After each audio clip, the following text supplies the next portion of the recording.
Muy buenas noches para todos, bienvenidos. Esto es Sala de Prensa, hoy con el análisis de lo que está pasando en materia política en el país. Por un lado, entonces, la firma del decreto por parte del presidente Gustavo Petro de la consulta popular. Por otro lado, la votación de la reforma laboral. Las dos cartas del presidente Gustavo Petro que firma este decreto para convocar a la consulta popular que había hundido el Senado y al mismo tiempo anuncia que está dispuesto a anularlo antes de someterlo a las urnas. Si el Congreso aprueba la reforma laboral, la situación es realmente confusa, pero vamos a tratar de analizar este tema aquí en Sala de Prensa. Bienvenidos, esto es Noticias Caracol en Vivo. Arrancamos con Luisa Polo, nos vamos para el Congreso de la República con la votación del articulado. Luisa, ¿qué está pasando hasta ahora? Bienvenida a Sala de Prensa.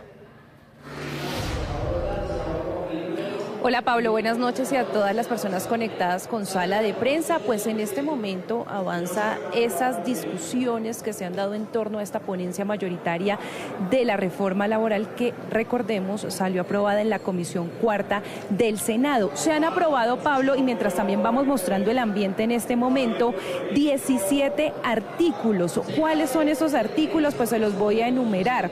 El artículo 8, que tiene que ver con publicación del reglamento de trabajo, artículo 22, que tiene que ver con las medidas en contra de la discriminación y la estigmatización laboral a personas reintegradas y reincorporadas en el marco del conflicto armado, el artículo 24, que está relacionado con los internos de medicina. Este artículo es importante, Pablo, porque lo que plantea es que los internos de medicina tengan una remuneración mensual que no puede ser inferior a un salario mínimo durante su periodo mientras estén internos realizando ese internado, y también que tienen derecho a ese sistema de seguridad social. ¿Qué otros artículos fueron aprobados? El 26, que habla de las definiciones de trabajo en plataformas digitales de reparto. El 27, modalidades de trabajo en plataformas digitales también de reparto. El 28, registro de información en plataformas digitales de reparto. El artículo 30, sistema de registro de inscripción de empresas de plataformas digitales de reparto. El 31, transparencia y utilización de los sistemas automatizados de supervisión y toma de decisiones. El 43, el contrato para deportistas. También el 44, participación para el trabajo decente en comunidades étnicas. Y el 52, prohibición al empleador sobre maniobras de elusión. Artículo 58, garantías laborales, sindicales y de seguridad social para los teletrabajadores. 59, promoción de las diferentes modalidades de trabajo a distancia. El 67, ajuste de la planilla integrada de liquidación de aportes o el sistema que lo reemplaza. El 69, acompañamiento a micros y pequeñas empresas y formalización laboral. 72, ruta de empleabilidad. Y el 73, que contiene otros artículos, 26, 27, 28, 29, 30 y 31 y 32. Eso es lo que se ha aprobado a este momento, Pablo. En este momento acaban de levantar la sesión. Como pues inicialmente se esperaba era que fuera hasta altas horas de la noche, porque se había dicho que querían realizar esta discusión del debate, pero en este momento se levanta esta sesión de la plenaria en este cuarto debate y solamente se aprobaron esos 17 artículos que le nombré, Pablo. Mucha atención, porque entonces se están levantando en este momento la plenaria del debate, se aprueban 17 artículos. Le vamos a preguntar a Juan David Ríos, que está a las afueras precisamente de allí de la plenaria, lo que está pasando y por qué se levantó la plenaria. Juan. La plenaria, Pablo, porque hubo una proposición de los coordinadores ponentes que era crear una comisión. En este momento están saliendo todos los senadores porque el tema grueso que tiene que ver, Luisa ya nos estaba diciendo los 17 artículos que se aprobaron, pero tema grueso que tiene que ver con el 4x3, 4 días de trabajo por 3 de descanso, con el recargo dominical y el recargo festivo del 100%, recargo nocturno sin excepción a partir de las 7 de la noche, contrato de aprendizaje para estudiantes del SENA. Todo eso es el tema grueso que no se va a debatir todavía porque hay muchas proposiciones para discutir y nosotros estamos a la espera, por supuesto, que salga el presidente del Senado, Efraín Cepeda, para que nos comente esa decisión. Se va a convocar el día de mañana a las 8:30 de la mañana, Pablo. Hay una cosa que han dicho los congresistas, es que no van a dejarse presionar por el presidente Gustavo Petro por decretar la consulta popular. Van a trabajar en consenso, van a buscar acuerdos para manejar estos estos temas que son importantes con los partidos. Una comisión que va a empezar a trabajar desde ya para que mañana a las 8 de la mañana se retome el debate. Faltan 60 artículos. El grueso, ese es el que le estaba comentando, sobre los artículos importantes a discutir.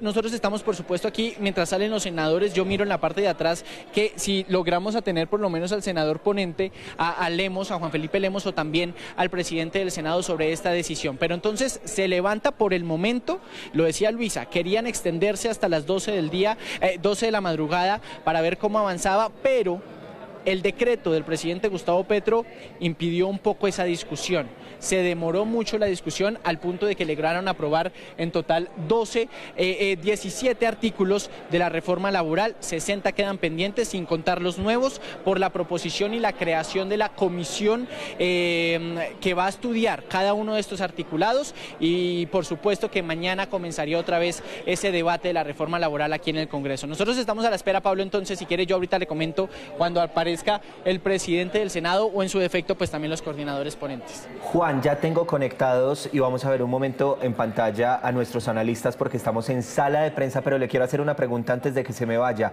¿Cómo estuvo el ambiente en la tarde, el consenso? ¿Cómo estuvo la votación y sobre todo el ambiente luego de que se conociera la firma precisamente de la consulta popular por parte del presidente Gustavo Petro? Tensión. Yo siento que esa es la palabra que puede definir aquí el ambiente, la tensión, no solo hoy, sino toda la semana por lo ocurrido con el senador Miguel Uribe, sino también porque justo en el momento en que salió el decreto que el presidente Gustavo Petro estaba trinando sobre el decreto de consulta popular, se toma la decisión en la comisión, que crearon una comisión de garantías para evaluar qué consensos tenía. Eso se dañó.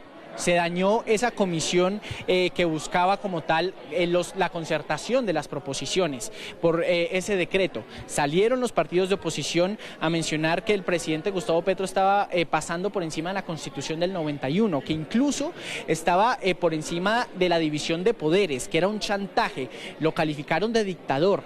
Mientras que el ministro Armando Benedetti lo consultamos y por el otro lado nos mencionaba que eso hace parte del diálogo, que ha habido diálogo con los partidos y que el hecho de decir que se puede derogar el decreto es esa oportunidad de diálogo, que por lo pronto está pendiente la derogación. Estamos a la espera de que se apruebe la reforma si se deroga esa consulta, pero por supuesto lo que está en papel es el decreto de consulta popular, pero todavía la reforma laboral no, porque quedan 60 artículos por discutir. Si salen entonces los ponentes, volvemos con usted al Congreso de la República con las reacciones. Mientras tanto, me quedo con el análisis. Saludamos a esta hora a nuestro analista político, que es Gabriel Cifuentes, que está conectado con nosotros. Bienvenido, Gabriel. Pablo, muy buenas noches para usted, para Juan y por supuesto para el doctor Arrubla y a toda la audiencia. El doctor Jaime Arrubla, expresidente de la Corte Suprema, también nos acompaña. Bienvenido, expresidente. Muchas gracias por la invitación y un saludo muy cordial a todos ustedes y a los televidentes. Arrancó con el expresidente precisamente de la Corte Suprema preguntándole lo siguiente: ¿cómo entender que el presidente Petro firma el decreto que convoca la consulta popular y al mismo tiempo dice que está dispuesto a derogarlo si pasa la reforma laboral? Expresidente. Sonó muy mal, porque sonó como a una extorsión política. Obviamente, pues no creemos que llegue hasta allá.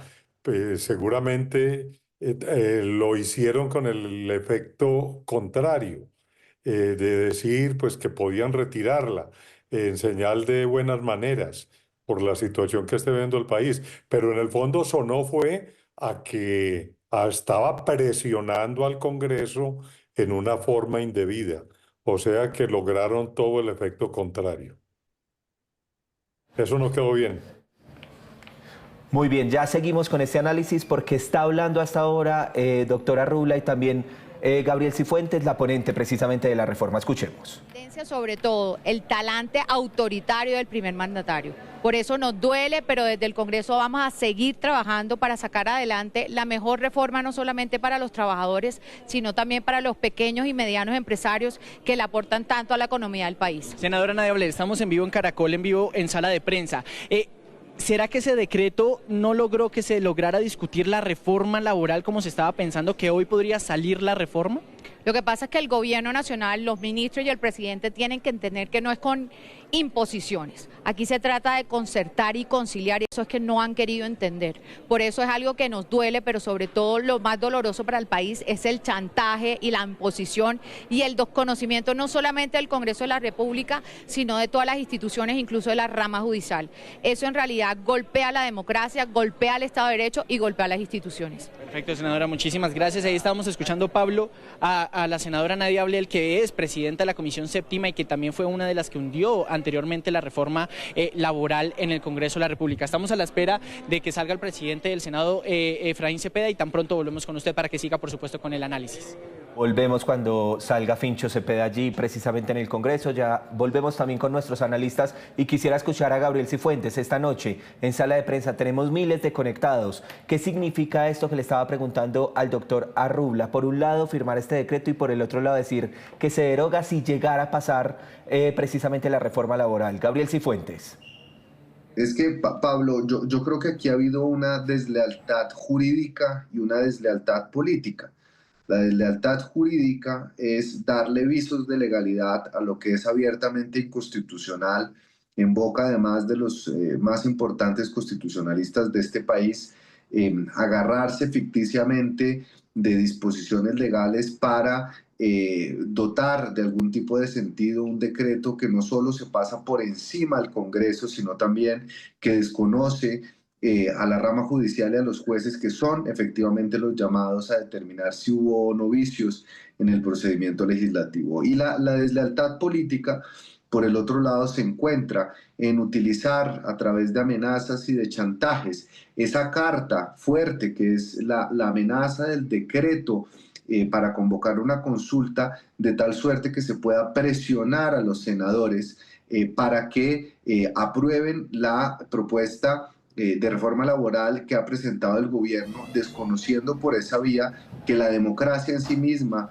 su marco axiológico, sus principios, justamente establecen que las decisiones se tienen que tomar es de acuerdo con el consenso, y es en el seno del Congreso de la República donde se puede lograr esos acuerdos necesarios para que la reforma pueda armonizar las diferentes posiciones e intereses que están allí representados. Ya volvemos con el análisis. Está saliendo hasta ahora el presidente del Senado, Efraín Cepeda, y lo tiene Juan David Ríos a esta hora. Juan. Pablo, sí, estamos a la espera, por supuesto, que aparezca el senador Efraín Cepeda. Está en la parte de atrás, sí, en donde vamos a preguntarle precisamente sobre este decreto que han mencionado, por supuesto, también el presidente Gustavo Petro, los ministros tanto del Interior como de Trabajo, y ese plan que se tiene en el Congreso de la República para poder aprobar la reforma laboral. Una reforma laboral que, recuerde usted, solamente se aprobaron 17 artículos, 60 quedan a la espera de una comisión para crear en el Congreso de la República y así discutir lo mejor posible. Nosotros, ustedes de pronto lo ven al fondo, Pablo, se me quedó un poco en la parte de atrás el presidente del Senado, Efraín Cepeda. Estamos esperando a que se acerque para poder tener aquí de primera mano, por supuesto, en sala de prensa al presidente del Senado. Los ministros, sí, algunos senadores ya también salieron incluso, porque se estaba todo el día discutiendo, Pablo, sobre lo que es esta reforma laboral y lo importante que es la consulta popular. Se me quedó el presidente Cepeda en la parte de atrás, tranquilo. Pablo. Deme 2 minutos y volvemos, retomemos. No, y además es que ese tiempo se lo doy porque es que tengo acá también a los analistas. Expresidente Arrubla, tengo esta pregunta que es básica. ¿Por qué el decreto de la consulta popular es inconstitucional? A ver, este decreto tiene varias cosas. Primero que todo llama la atención el volumen. Son 31 páginas. A veces cree uno que no es un decreto sino una sentencia. Cita autores de filosofía constitucional, es decir, todo para demostrar que el Senado se equivocó en el trámite, que el presidente no leyó la propuesta y después inciden... Doctora Arrubla, presidente, estamos lo interrumpo. Escuchemos a Efraín Cepeda y ya continuamos con usted. El decreto que radicó el presidente Gustavo Petro. ¿Cómo ve usted este decreto del presidente en medio de un debate de la reforma? El presidente de la República, Gustavo Petro, ha socavado la institucionalidad del Estado pasó por encima de la Constitución y la ley y por encima de dos poderes públicos, el Poder Legislativo que negó esa consulta y el Poder Judicial, que era el que debía conocer cualquier inquietud que el Ejecutivo tuviera. De manera que se ha perdido el respeto, como lo hemos venido diciendo, a la Constitución y las leyes de Colombia y a la división de poderes. Acudiremos ante las Cortes para demandar semejante atropello a la democracia de nuestro país. Presidente, ¿también le cabe una denuncia penal a los ministros que firmaron? Nosotros en el Senado estamos para tumbar ese decretazo que no tiene ningún sustento legal, lo vamos a hacer y yo estoy seguro que las Cortes los van a decidir prontamente y estoy seguro que la autoridad electoral, sin el lleno de los requisitos legales, porque hay una certificación de que no se aprobó en el Senado, podrá llamar a ningún proceso electoral. Pero la alternativa para derogar ese decreto es la reforma laboral. ¿Cómo vio usted los consensos hoy en reforma laboral que se empezará otra vez desde mañana? La reforma laboral está avanzando bien. En este momento se nombró a petición de los coordinadores ponentes una subcomisión que va a trabajar esta noche. Se votó el primer paquete de artículos, ¿no? Y la proposición con que termine el informe de ponencia. Entonces hay unos artículos más polémicos que van a tratar de conciliar esta noche y mañana a las 8 de la mañana estaremos en la plenaria del Senado votando el resto de la reforma laboral. Estamos en vivo para Redman Noticias. ¿Usted por qué dice que es un golpe para la democracia? No, pero por supuesto, porque está violando la Constitución y las leyes, la división de poderes, y nosotros certificamos como Senado de la República que esa consulta se había hundido, pues pasa por encima de la certificación del señor secretario de Senado, que es la autoridad, que es el notario, entonces por supuesto pasa por encima. Además, si se tienen inquietudes, si se piensa que algo pasó, debe acudir a la justicia, que es la que debe tomar la determinación. De manera que ha pasado por encima de dos poderes públicos. Eso, yo sí no soy juez para mirar lo de los ministros, pero sí estoy seguro que se cae ese decretazo. Confírmenos cuándo se va a votar la nueva consulta, presidente, la nueva consulta popular que está pendiente de votarse. Bueno, primero salimos de la laboral y después votamos la consulta. Estamos mirando en qué momento. Bueno, ahí estábamos viendo entonces, ustedes ven que no sea en el texto. Bueno, esa es otra injerencia indebida en un poder público autónomo. De manera que la Cámara de Representantes seguramente decidirá con independencia, eso esperaría yo. Gracias. Bueno, ustedes ven ahí, Pablo, disculpen la cantidad estamos en vivo, por supuesto, aquí en sala de prensa con lo que está ocurriendo en este momento. Ya el presidente, usted incluso con los analistas estaba viendo, dice el presidente Efraín Cepeda que sería la violación de dos poderes, tanto el judicial como el legislativo, que eso se hunde y que aún así avanza la reforma laboral a buen paso, con consensos, y que mañana desde las 8 de la mañana entraría nuevamente esos 60 artículos que hacen falta a la reforma para que el presidente, como lo mencionó en sus trinos, derogaría el decreto si es que esta reforma pasa su cuarto debate aquí en el Congreso de la República. Muy bien, y ahí están entonces las reacciones en caliente, es decir, en vivo, estamos en vivo, son las 8 de la noche, 20 minutos, regreso con el doctor Jaime Arrula y ya voy a ir nuevamente con Gabriel Cifuentes, que él me estaba explicando por qué consideraba que entonces esta consulta popular, el decreto firmado, el decretazo, es inconstitucional. Vuelvo y lo escucho.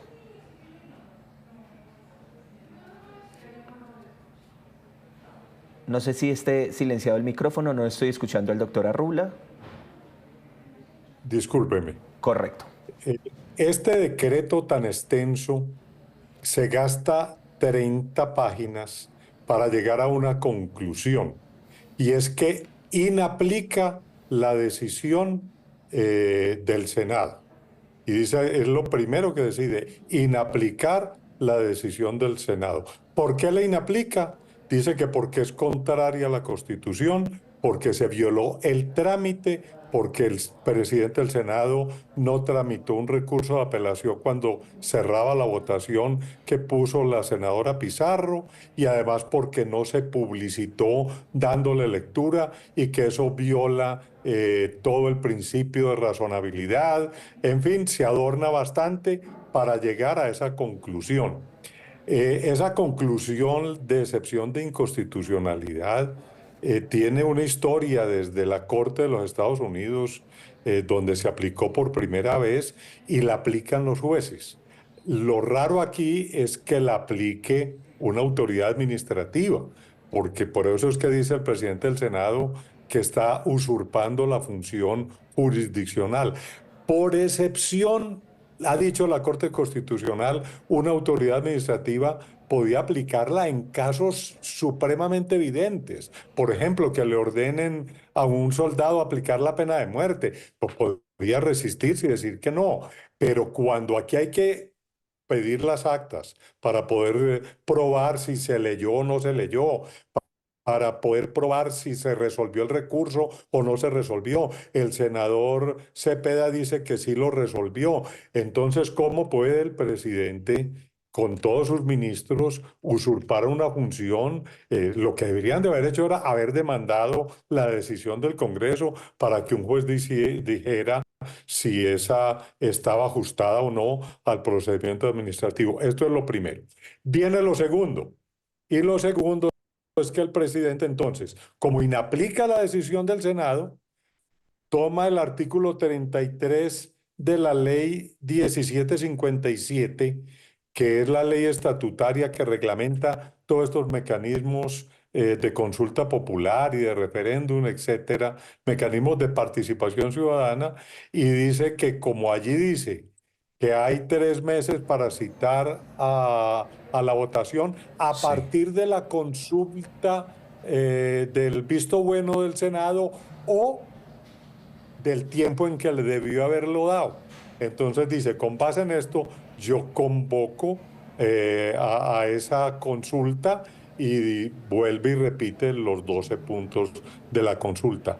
Sí. Muy discutible ambas cosas. Muy discutible la constitucionalidad de este decreto, pero se esforzaron bastante en darle una apariencia de fundamentación constitucional. Y a esto Correcto. les ayudó una tutela que puso la senadora Pizarro y que el juzgado sexto del circuito de Bogotá la falló esta semana, donde le ordena al presidente del Senado que resuelva el recurso de apelación. De apelación. Entonces, con base en esto, pues los empoderó. Uno Claro. podría decir que el decreto tiene una apariencia de constitucionalidad. Yo personalmente no estoy de acuerdo con que el presidente y sus ministros pudieran ejercer la excepción de inconstitucionalidad e inaplicar la decisión del Congreso. Creo que eso es un gran atrevimiento que rompe el equilibrio de pesos y contrapesos que señala nuestra Constitución. Pero digamos que ahí trataron de blindarse para esa última pregunta que le hicieron al presidente del Senado de si le iban a poner denuncias penales, porque es que si esto fuera evidente, habría lugar a un prevaricato o a un abuso de la función.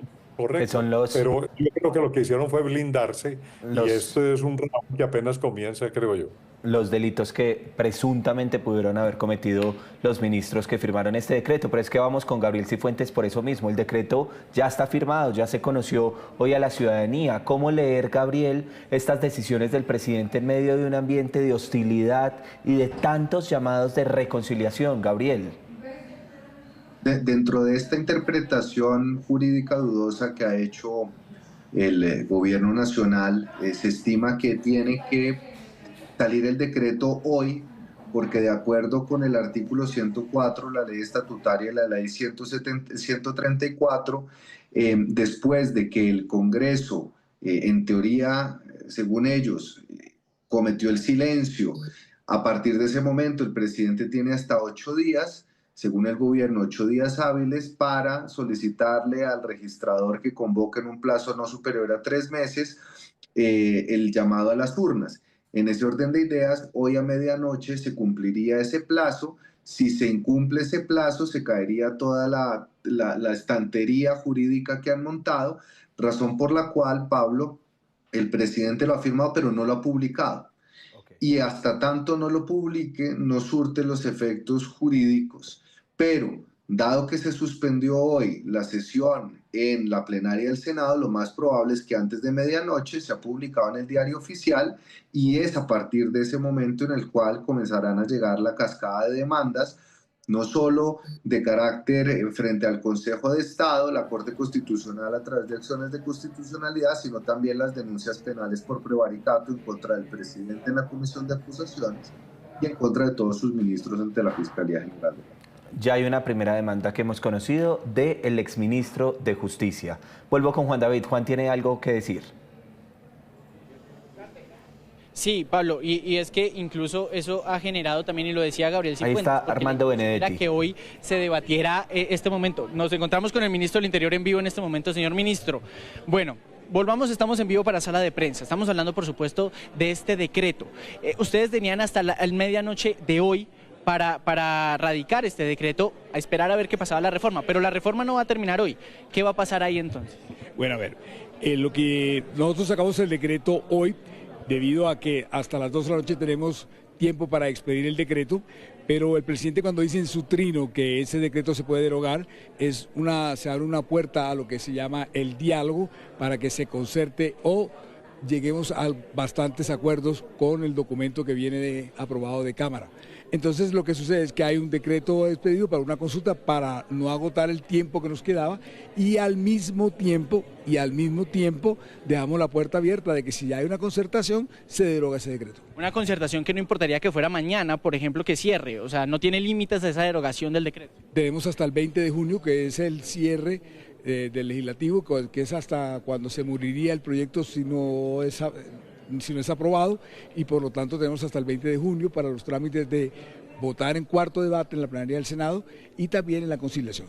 Pero, ministro, no hay mucho ánimo de diálogo cuando el presidente dice que sí o sí se tiene que aprobar el texto que salió de la Cámara y que ese es el texto que a él le funciona. Aquí hay un consenso donde se está buscando hacer otro tipo de acuerdos, buscar otro tipo de articulado, cambiarlo, pero pareciera que ese diálogo no funciona. No, señora, hay unos derechos laborales que queremos restaurar, que fueron quitados en el año 2002 con la ley 789, que se quieren volver a restaurar para la clase obrera, como son pagar el 100% de los dominicales, pagar las otras a partir de las 6, etcétera, y eso es lo fundamental. Entonces, si eso no existe, no hay reforma laboral. Y nosotros le decimos, si no hay lo fundamental, pues no hay reforma. Pero eso está, el 100% está de recargos dominicales y festivos, por ejemplo. Está es cuando esté aprobado, lo demás es un proyecto de ley. Ministro, ¿qué responderle a la gente que está anunciando una avalancha de demandas al decreto, denuncias penales contra los ministros que firmaron el decreto? ¿Qué responderles a ellos? Nada, que somos respetuosos del Estado social de derecho y que está en su debido proceso y que estamos dispuestos a responder y que estamos para poner la cara ante las Cortes. Nosotros no tenemos... ¿Y van a poner la cara ante las Cortes, ministro? Siempre la he puesto toda mi vida, desde que soy congresista siempre he estado poniendo la cara y no hay ningún problema en ponerla. Eso es un derecho que tienen las personas y me parece bien que lo hagan. Bueno, perfecto, ministro, muchísimas gracias. Bueno, ustedes ahí estaban escuchando lo que dice el ministro del Interior, que acaba de hablar con nosotros, Pablo. Responde las preguntas precisamente que estaba diciendo Gabriel frente a la cantidad de demandas y denuncias que pueden llegar, ¿no? Dice que ellos están atentos y que van a responder y que se puede derogar si se aprueba la reforma. Ojo, condicionalmente menciona que es lo que se apruebe en Cámara de Representantes. Sí. Hay que ver cuál es el consenso que hay en Senado, porque es que son 4 debates de una reforma y los de Cámara fueron solamente 2, Pablo. Pero veía a Gabriel, y ya voy a volver con el doctor Arrula, pues diciendo que no con la cabeza y sobre todo pues muy inconforme con lo que decía el ministro. ¿Por qué, Gabriel? No sé si tienen... No se puede derogar un decreto que no ha entrado a la vida jurídica, y para eso se tiene que publicar. En ese orden de ideas, ellos mismos están poniendo la trampa si no lo publican. Lo pueden derogar una vez que sea publicado y tenga una validez jurídica. De lo contrario, tener un decreto engavetado en el escritorio del presidente no tiene ningún efecto. Se les vencería el plazo en todo caso. No tiene efecto jurídico. Yo quiero que hablemos un segundo de presuntamente los delitos por los que podrían responder los ministros que firmaron este decreto, doctora Arrula, y presuntamente las demandas de inconstitucionalidad que se vienen pues para el gobierno nacional, doctora Arrula. A ver, comencemos por lo segundo. Hay otra cosa curiosa en el decreto, que lo envía a la Corte Constitucional. invoca un artículo de la Constitución sobre las competencias de la Corte Constitucional, donde esta competencia no está. La Corte Constitucional, dice la Constitución, conoce de la consulta, pero no del trámite de la consulta. O sea, cuando se produzca la consulta, eso es susceptible de ser examinado por la Corte Constitucional, incluso automáticamente. Ahora lo envían a la Corte Constitucional. Yo creo que ahí hay algo de sutileza, porque es de pronto bregando a crear un conflicto de competencias con el Consejo de Estado. Yo creo que esto es un decreto del Ejecutivo que está declarando una inaplicabilidad de una decisión del Congreso y que está citando a una consulta alegando que hubo silencio del Senado. Y eso es un decreto que debe controlar el Consejo de Estado. Y caben mecanismos precautelares de suspensión provisional que seguramente van a ir acompañados con las demandas que ya están anunciadas. Me parece que ahí lo que está, o es que se sienten más cómodos ya en la Corte Constitucional, porque ya hay más representación del gobierno en esa Corte que puede equilibrar las cosas. No sabemos, pero esa es una sutileza importante de analizar. Yo creo que con la motivación que tiene el decreto es muy difícil configurar prevaricatos, porque hay cierta, no digamos, yo no estoy de acuerdo con el decreto, pero hay fundamentación como para decir, invocan mucho la participación ciudadana, el pueblo, el artículo 4 de la Constitución, es decir, se explayan en argumentación que yo creo en esas 30 hojas, creo que fue precisamente para blindarse frente a un prevaricato, porque el prevaricato implica que haya una ostensible contradicción entre la norma y la decisión. Y aquí, pues, la decisión tratan de fundamentarla en que el Senado violó el trámite que le correspondía y el debido proceso, y entonces ya va a ser difícil configurar un tipo penal así. O esto es un mecanismo de defensa para ello, pero las demandas se van a venir. Otro tipo que podría caber penal es un abuso de la función pública de la autoridad, correcto, Claro. que es lo que está... Claro, Hemos sí. perdido. Doctora Rula, obviamente usted tiene razón porque estamos hablando, por supuesto, que también Héctor Carvajal es ahora nuevo magistrado de la Corte Constitucional y hace parte de las propuestas del presidente Gustavo Petro. Pero yo le tengo una pregunta también a Gabriel, que usted dice que tiene que estar publicado. Gabriel, yo tengo el decreto y habla que ya tiene un radicado, el número 0639 de hoy, y está la firma de ellos. No es lo mismo a que ya esté la firma de todos los ministros, que esté radicado, a que se publique. O sea, no empieza a partir de ya este decreto que ya lo vemos con las firmas de los ministros. Tiene que subir al diario oficial. Entonces, es simplemente una cuestión de trámite, pero se tiene que notificar.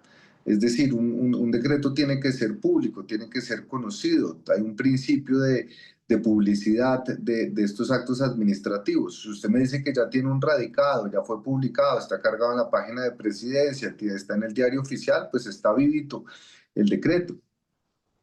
Pues ahí está entonces el análisis.